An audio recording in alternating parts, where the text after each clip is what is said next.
I'd like to welcome you all to a special edition of Institute Encounters, in which we have an opportunity to talk to some of the people who come to Texas Tech who are especially interesting. And we have one today who certainly fits that category. We had the privilege of interviewing him 4 years before.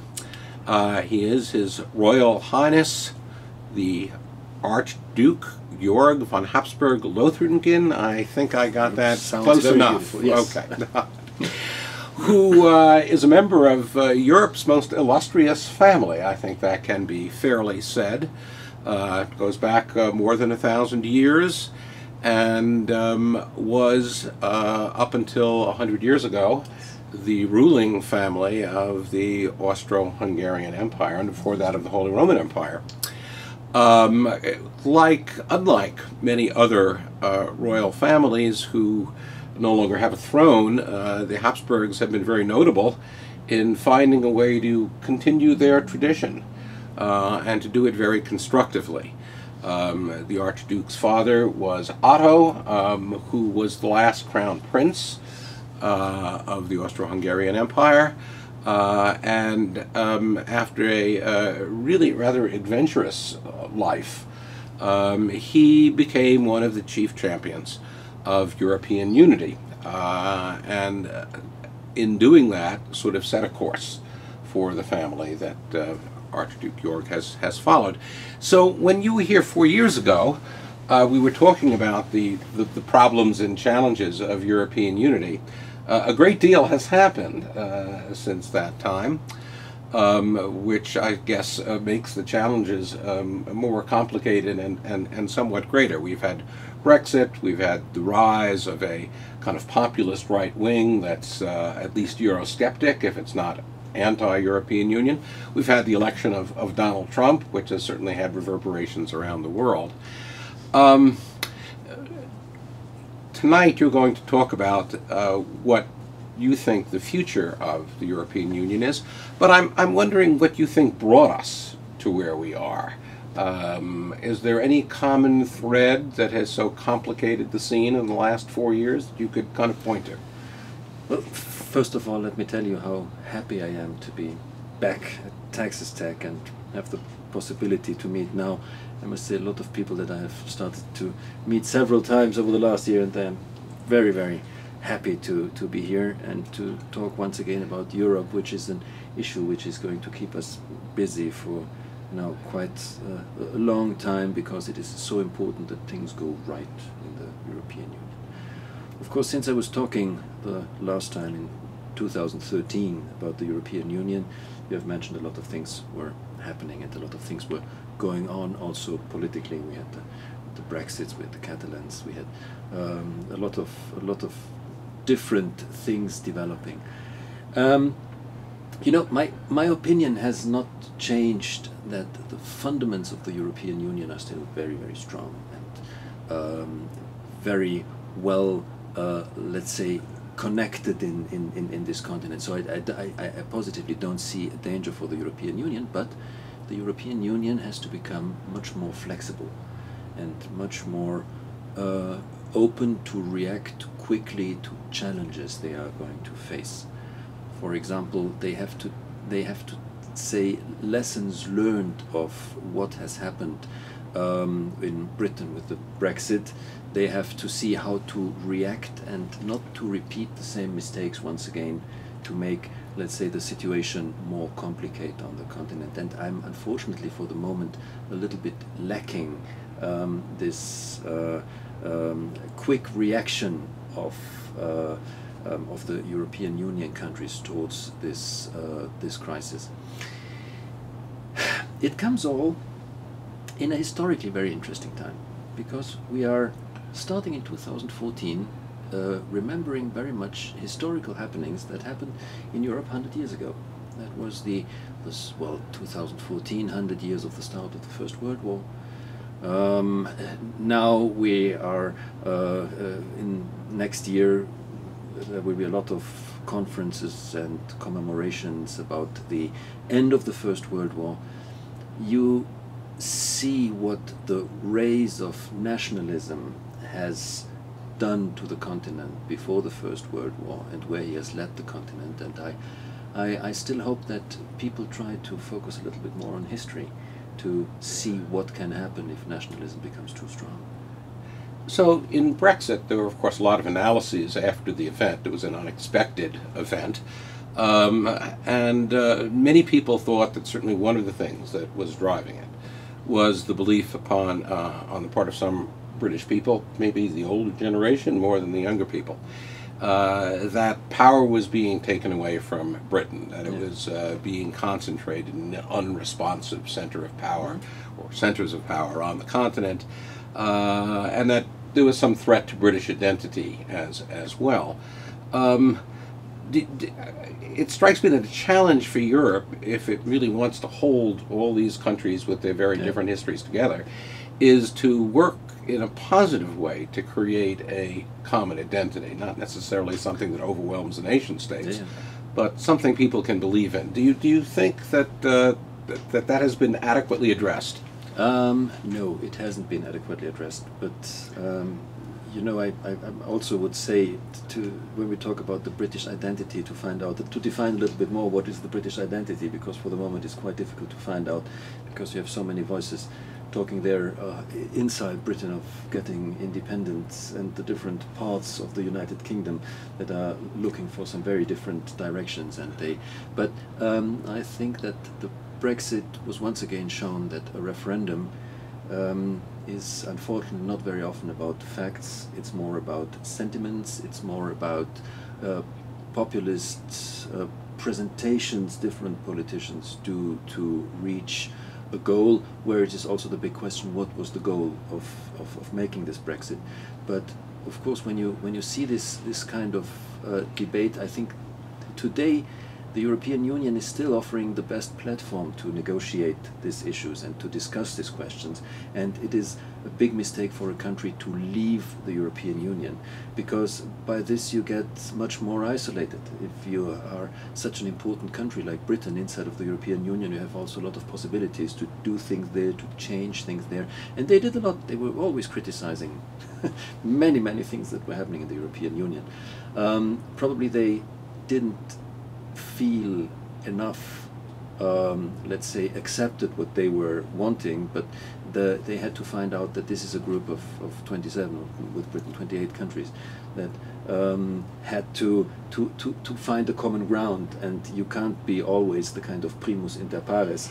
You have to see that there are also others who want to have their position. But I think still that having kind of an international European institution, internationally meaning that European countries giving an institution where you could solve problems, it's always better to discuss it than to take unilateral steps and leave. But this is the danger of referendums.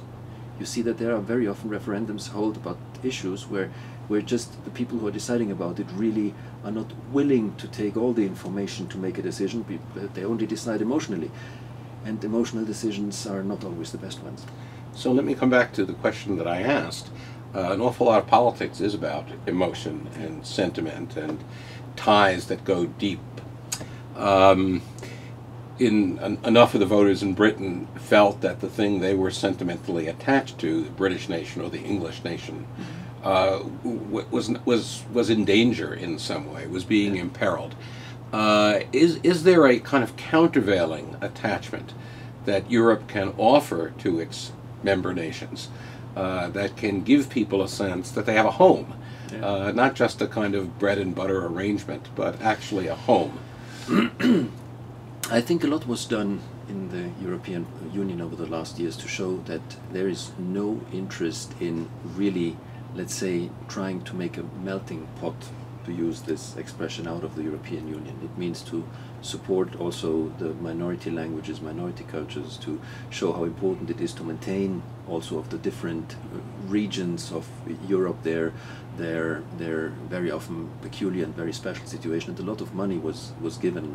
I remember how many programs, for example, were existing inside or were brought forward in the European Parliament to support the folk music of the different parts of the European Union. So there was done an enormous amount of financial commitment and also willingness to show and to look for more possibilities to support the regional traditions that we have. But I think the big problem of Brussels, if we say so, because it's always bad to connect it with the capital of one member country, but of the European Union institutions, is they have not been able to communicate well enough the success they were producing over the last years. They were accepting that too much criticism was brought forward from the media, but also from many politicians inside of the European Union, against the inflated bureaucracy of Brussels, and a lot of negative things were said. And this, of course, is very much supporting an emotional debate when you are only hearing in your press that this is only bureaucrats who don't have lost their connection to the people. They also very often, just out of a lack of knowledge, don't know how the European Union really works and how strong the influence of the national governments is in the European Union, and how many things are that are then, you know, brandmarked as Europeans. They are started by different national states inside the European Union who bring forward their issues in the Council, which is one of the most important institutions of the European Union. So I think it's you're absolutely right. Europe could do much more for all the countries to feel much more at home, but it is more a question of communicating the successes they had done over last years with all the funding and support and what they were doing, than to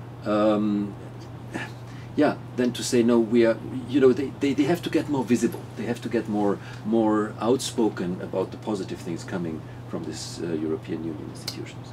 Had you been part of the campaign, and I assume that wasn't something you possibly could have been, but have you been part of the Brexit campaign? Yeah. What would you have said to the average British voter? I would say, take serious what the most prestigious institutions in the European Union and in Britain tell you about the results of the Brexit for your economy, for your future, for your state, and for the, let's say, future development of your society. And if you would have looked at it only by the facts and figures that were shown by the most prestigious institutions, and not by the, let's say, emotionally build-up campaign that was done by the Brexit supporters, I think the numbers speak very much for themselves. But unfortunately, many people are much easier to motivate with emotions than with the very often unpleasant facts and figures. Of course, we had the same kind of situation here, in which all of the opinion leadership was saying pretty much one thing about the election, and the people suspicious of that opinion. That's what populism comes down to, after all. Is the case more than just economic? Are there other aspects to it that you would have stressed?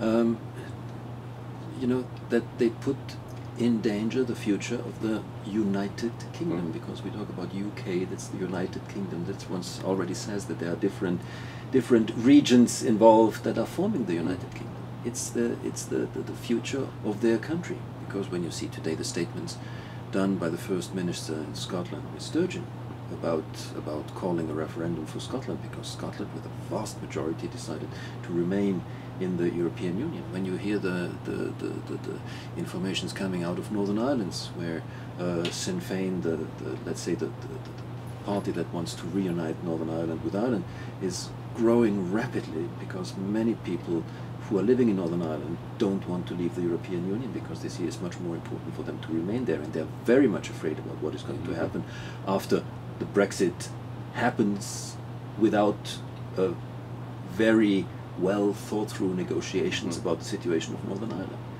And yeah, you know, facts are sometimes very difficult to digest.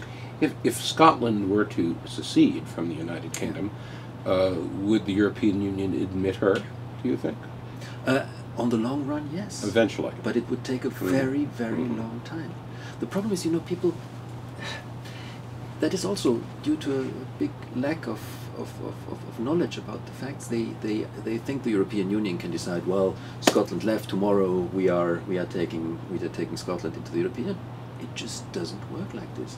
The European Union can be very bureaucratic in a lot of things, and having an accession to the European Union, you have to go through a lot of bureaucratic, very complicated cases and steps.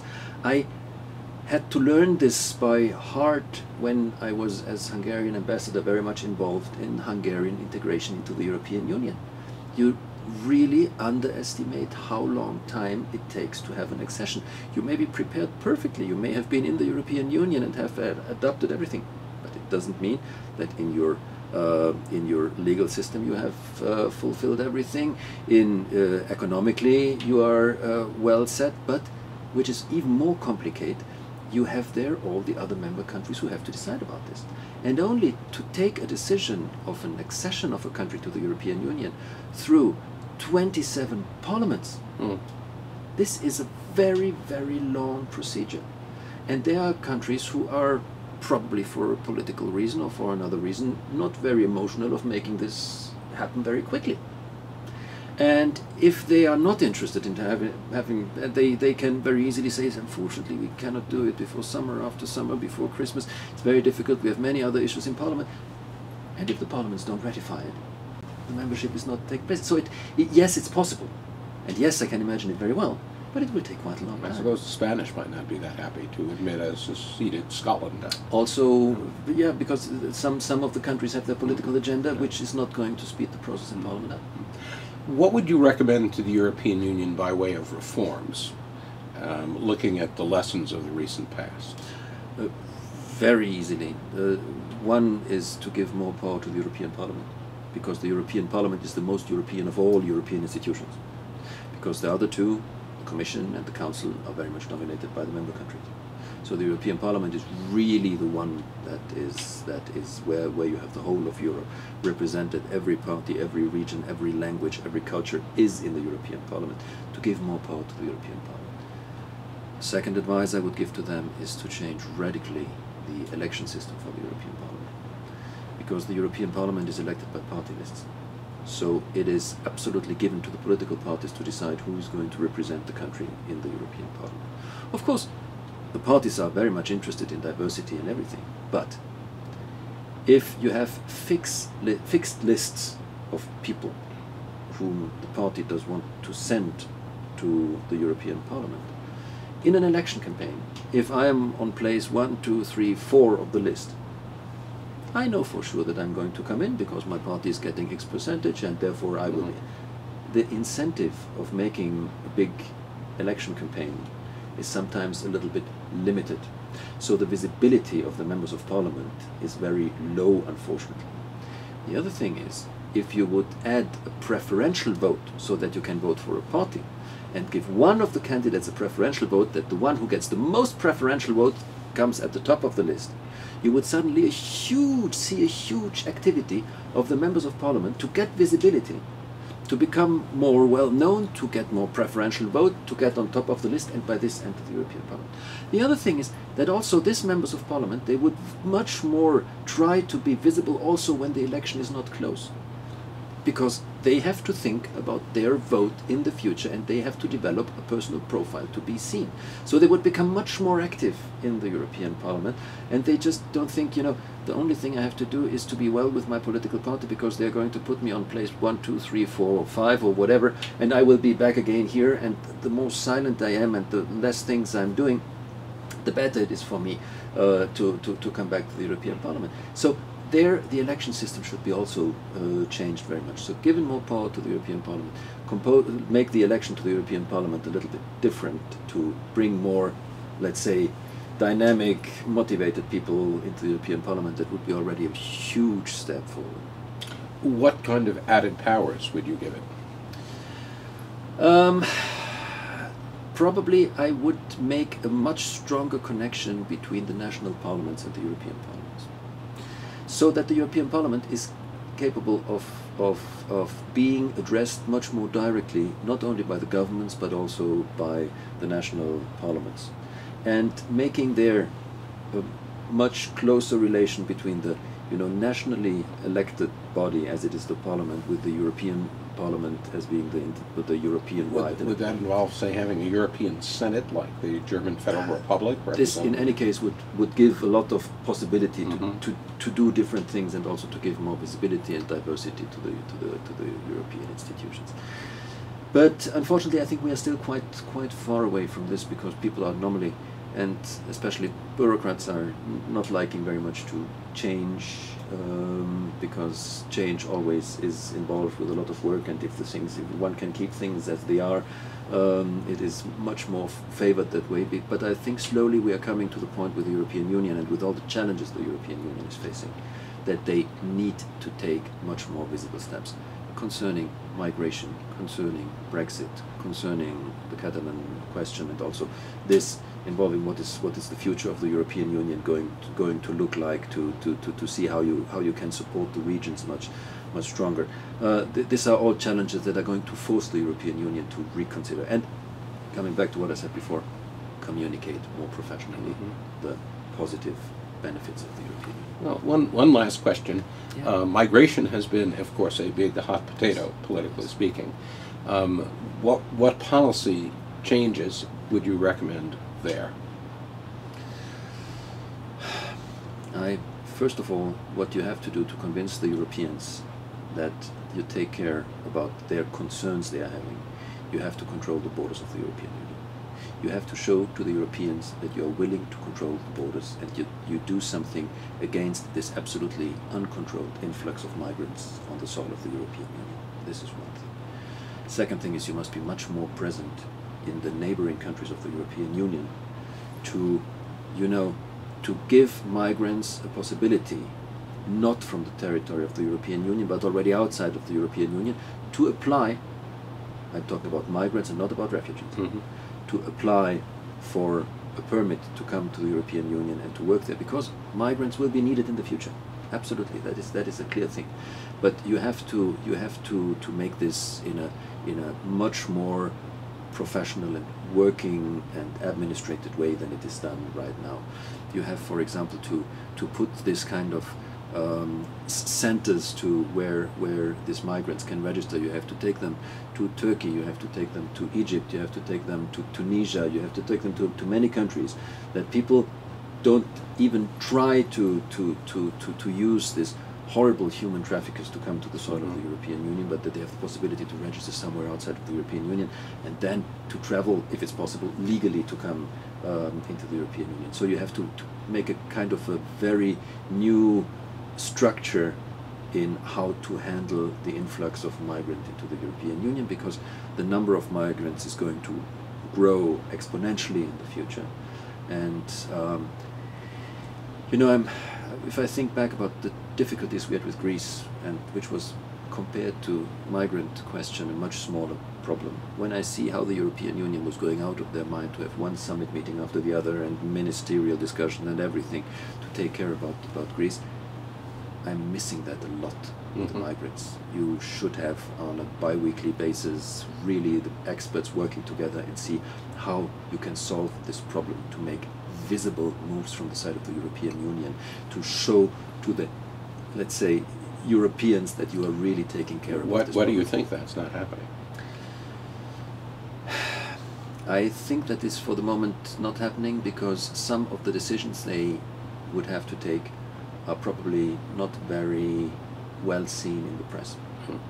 And politicians are normally, if they have to take an action where they know that they will be criticized by the press, they refrain from doing that because it cannot be good for re-election, and because you would have to take some positions that you have to take some stands that are very clear. If you take an example, take the Hungarian Prime Minister, Mr. Orbán, who was closing down the border, and he was smacked from all sides. He was criticized. Within Hungary. Also within Hungary, but much more outside the country. So he was very much criticized from all, especially European Union press and politicians. And now we come to a moment where a lot of people say, hey, basically he was right, because he was really helping us to recover from this, what was happening in 2015 with this hundreds of thousands of migrants moving into Germany and Sweden and Denmark and Holland. So, so this may be a reason why they're saying, well, we don't know how to do this, and like unfortunately it's happening quite often in the European Union. They say, well, if the problem is getting bigger, we put a lot of money and then we solve the problem. But this is not a problem that is solved with a lot of money. This is a problem that can only be solved by legal framework that you build up to see how you work. Well, more power to you and the good work that you're doing to try to keep Europe united and on a good track. And we thank you very much for coming here and spending some time with us. It was a pleasure. Thank you so much. Thank you. Thank you.